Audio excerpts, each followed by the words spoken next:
Hello everybody, in this video I'm going to show you how to add Google Drive to your Mac's Finder so your drive files show up right alongside your normal folders.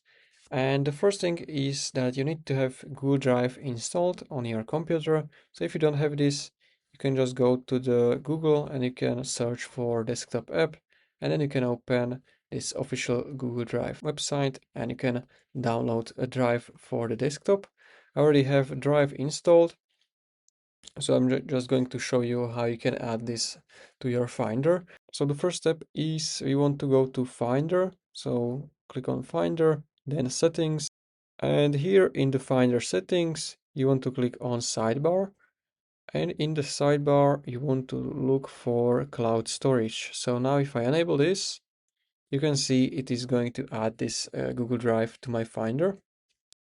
Now, if you want to move this shortcut, let's say in the favorites, you can just select it and you can just drag it to your favorites. Okay, so now you have this Google Drive in your favorites. And later, if you decide you want to remove this, what you can do, you can just right click and you can click on remove from sidebar.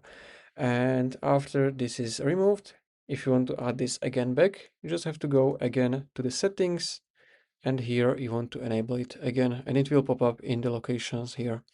So this is how you can add your Google Drive to your Finder. So if you found this video helpful, consider subscribing for more tutorials like this one.